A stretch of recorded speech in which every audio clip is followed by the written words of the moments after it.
চলে এসেছি ধীরেন কেবিনে, যেটা হচ্ছে 1908 সালে শুরু হয়েছিল। এরকম কেবিন সিস্টেম দেখা যায় না কলকাতার বুকে। চলুন আজকে এর একটু ব্লগ করি, ভাল লাগলে সাবস্ক্রাইব করবেন। আচ্ছা, এই হচ্ছে রেড শার্ট, যা যা খাবেন। এই যে কেবিনের সিস্টেম এখানে। আমরা অর্ডার করেছি একটা ফিশ ফ্রাই আর দুটো চিকেন ফাউল কাটলেট। এখানে কাঁচের গ্লাসে জল এসেছে, হালকা বেশি না। কাঁচের গ্লাসে জল দিয়েছেন। আর এখানে একটা নতুন ব্যাপার হলো, কাসন্দি আর স্যালাড তো রয়েছে, তার সঙ্গে 2 পিস করে বয়েলড পটাটো দিয়েছে, মানে সেদ্ধ আলু দিয়েছে সব কিছুর সাথে। খা। আর যে কাটলেটগুলো নিয়েছি, ফাউল কাটলেট যেটা, সেটা নিয়েছি 75 টাকা করে। আর ফিশ ফ্রাইটা নিয়েছে 95 টাকা। স্যুপটা কত নিয়েছে, যেটা স্টু 100, চিকেন স্টুটা নেবে হচ্ছে 100 টাকা। সেটা এখন আসেনি ছেলের জন্য, এখন ওয়েট করছি, দেখা যাক, টেস্ট করি, তারপর তোমাদেরকে রিভিউ দেবো। দিয়ে দিয়েছে। আচ্ছা, তুমি টেস্ট করে দেখো আগে কেমন খেতে, আগে দেখো। আগে বদল করলাম। আরে দিয়েছে, আরে ভাত খেতে পারবে না। চলো খাবারটা একটু টেস্ট করা যাক কেমন। খাওয়া শুরু করলাম। দিয়ে একটা ব্রেড নিয়ে নিয়েছি, বেটার। আমি ইংরেজদের মতো এসেছি ধীরেন কেবিনে বাঙালি হিসাবে। আমি কাঁটা চামচ দিয়ে খেতে পারি না, তো আমি খাবো হাত দিয়ে। এই চামচ তো তোমাকে দিয়েছি, এটা দিয়ে দাও।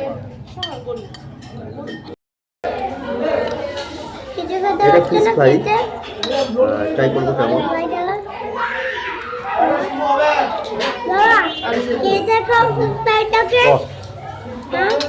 পুরোটা রিচ না, একদম ফ্রেশ। যে ভেটকি মাছগুলো দিয়েছে, স্টাফ করেছে, একদম পুরো ফ্রেশ।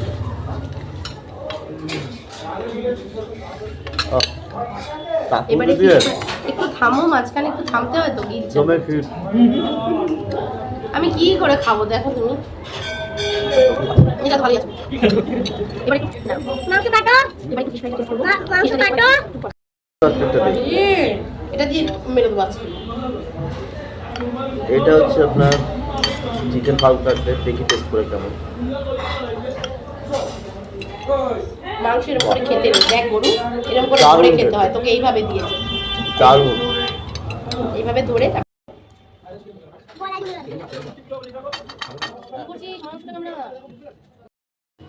হ্যাঁ হ্যাঁ, ওরকম করে ছিটতে, হ্যাঁ ওরকম করে ছিটতে হয় তো।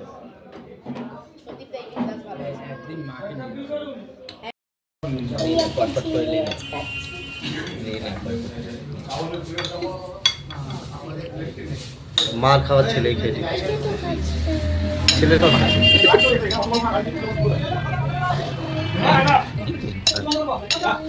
আপনাকে কিছু জিজ্ঞেস করতে পারি? হ্যাঁ বলছি, আপনি যেটা আছেন এটা কত নম্বর জেনারেশন এখানে? জেনারেশনে আপনি, মানে আপনার বাবা ঠাকুরদাও তো আপনারা করছেন। এখানে তো শুনেছি ভানু বন্দ্যোপাধ্যায় আসতেন, এখানে আসতেন নাকি? আর উত্তম কুমারের বাড়িতে হচ্ছে ফাউল কাটলেট যেত। কাকু এটা কত বছর হলো? 95 বছর। আগে অনেকবার বলা হয়েছে সবাইকে, সন্ধ্যাবেলা মাঝে মাঝে আড্ডা মারতে গেলে খেতেও,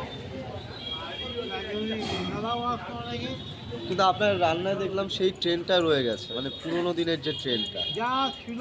হ্যাঁ হ্যাঁ হ্যাঁ, মানে এই যে কারিগর আছে আপনারাই বলে দেন যে কেমন করে কি রান্না করবে, মানে রেসিপিটা আপনারাই দেন, তার জন্যই সেই পুরনো জিনিসটা আজও ধরে রাখতে পেরেছেন। থ্যাংক ইউ কাকু, অসংখ্য ধন্যবাদ।